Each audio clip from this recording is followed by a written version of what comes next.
For numbers just dropped publicly and settled an argument that's been raging across the internet for 2 straight years. $528,000. Music. $574,000. $493,000. $350,000. Music. Those figures didn't come from a fan poll. They weren't manufactured by a debate segment on ESPN. They weren't shaped by a viral clip, a podcast rant, or a trending hashtag. They came from a collective bargaining agreement, a negotiated document, a formula, a performance-based system that processed 2 full seasons of verified professional production, applied contractual thresholds agreed to by both labor and league, and generated official salary numbers. And when that document went public, the reaction that followed revealed just as much as the numbers themselves. But before getting to any reaction, you have to understand the mechanism. Because the salary gap between Caitlin Clark and Angel Reese isn't really the story people think it is. The gap is a result. The system is the story. And once you understand how that system operates, the entire conversation shifts. Inside the new WNBA collective bargaining agreement is a clause that hasn't been fully explained in most public debates. It doesn't factor in social media followers. Music. It doesn't respond to trending topics. It doesn't weigh viral moments. It doesn't adjust for narrative momentum. It ties salary acceleration directly to one thing: verified All-WNBA production during a player's rookie contract window. Clark triggered that clause. Reese did not. That alone explains the $178,000 base salary difference.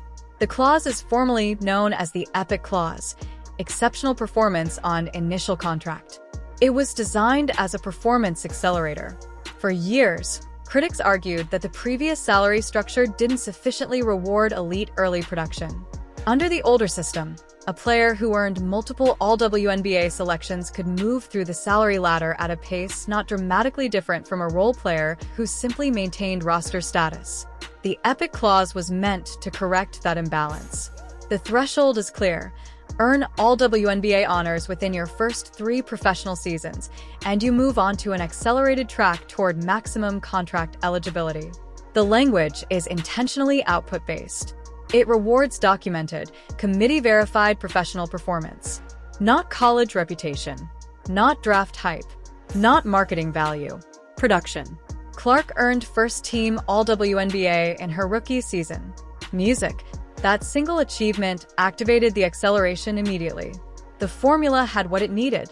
And, importantly, this clause is not exclusive to one player. It is system-wide. Aaliyah Boston provides the clearest example that removes any claim of favoritism. Boston's salary jumped from $94,000 to $574,000. That wasn't a casual raise. It was a contractual reclassification rooted in back-to-back All-WNBA selections and measurable two-way impact. Her presence reshaped defensive coverages. It altered offensive spacing. It influenced rebounding strategy league-wide when teams prepared to face Indiana. When the selection committee evaluated league production and placed her on consecutive All-WNBA teams, the clause activated, exactly as designed. The system functioning as written. That context matters when examining Reese's position. She entered the league as the 7th overall pick in the 2024 draft. Draft position carries financial value in the current structure. It elevated her from a $75,000 rookie baseline to $350,000. Draft slot matters, but draft slot has a ceiling. The second acceleration pathway, the EPIC clause, requires All-WNBA honors. Through 2 full professional seasons, Reese has not earned an All-WNBA selection. That is not commentary. It is the outcome of committee voting across the league. Within that same draft class, Cameron Brink, selected 2nd overall, is at $493,000. Sonia Kitchell, selected 3rd, is at $436,000. Reese, selected 7th, sits at $350,000. Her draft class peers currently outpace her salary progression. To understand how financial trajectories diverged this quickly, you have to look beyond contract language and back to on-court production patterns. Clark entered the league with a collegiate profile built on offensive orchestration. Her impact wasn't just scoring volume, it was playmaking gravity. Defenses had to account for her range and passing simultaneously.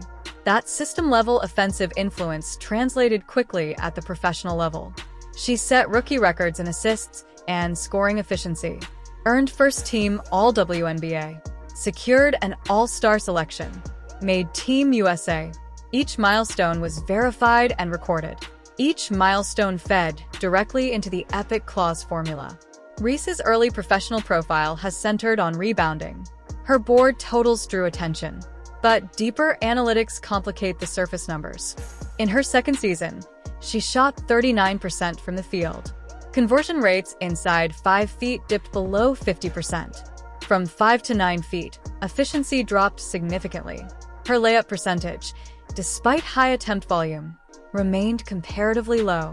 Rebounding remains a valuable skill, but when a portion of offensive rebounds originate from a player's own missed attempts, analysts evaluate the broader offensive efficiency picture. Committees weigh those metrics alongside overall impact. Clark's offensive gravity, meanwhile, extended beyond individual box scores. Defenses couldn't sag off her without conceding perimeter shots. That's spacing open lanes for teammates like Kelsey Mitchell. It improved post-entry angles for Aaliyah Boston. It generated open looks for Sophie Cunningham and Lexi Hall. That type of systemic influence doesn't always appear in a single stat column. It shows up in win totals, lineup efficiency, and defensive adjustments opponents must design in advance. Selection committees consider those broader effects. Availability also plays a role in market perception. During stretches when Reese was listed as sidelined due to injury, she remained active in promotional appearances for her Reebok line. Meanwhile, Indiana's communication regarding Clark's health updates tended to be direct and timeline-specific. Brands evaluating long-term partnerships often observe not just performance, but transparency and organizational consistency. When the salary document became public, it represented something difficult to spin, a contractual outcome generated by predefined criteria. The $178,000 base salary gap, however, becomes relatively small when compared to endorsement dynamics. Nike evaluated Clark's professional arc, attendance figures, television ratings, merchandise movement, and signed her to an 8-year, $28 million footwear deal. Nike's historical data on athlete trajectories spans decades, including partnerships dating back to Michael Jordan.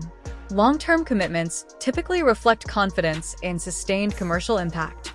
Gatorade reportedly committed $50 million and launched a signature flavor, Rainbow 3. Retail sell-through rates became a talking point independent of basketball performance. Signature product lines are generally reserved for athletes whose names convert into measurable consumer demand. State Farm, a brand with over a century of advertising history, signed Clark as a national ambassador. Historically conservative in brand positioning, such decisions often reflect audience data and long-term modeling rather than short-term trends. Wilson Sporting Goods created a signature line, a move historically rare within basketball partnerships. Together, Nike, Gatorade, State Farm, and Wilson represent a cluster of major brand investments. Each operates with internal analytics departments focused on conversion metrics, brand safety, and growth forecasting. Reebok, in contrast, launched a visible campaign with Reese that later appeared to scale back. Marketing intensity fluctuates in many endorsement cycles, often influenced by retail performance data, inventory turnover, and broader corporate strategy shifts. Commercial markets respond to measurable outcomes. Sales velocity, brand alignment, audience demographics, and public perception all factor into investment continuity. When Reese publicly stated she believed she deserved a $1 million base salary, it entered a landscape already shaped by the Epic Clause structure. The clause does not respond to public statements. It responds to all WNBA selections. The pathway to higher base salary under the current agreement runs through performance benchmarks defined in writing. That mechanism is clear. Clark's current $528,000 base salary is not necessarily an endpoint.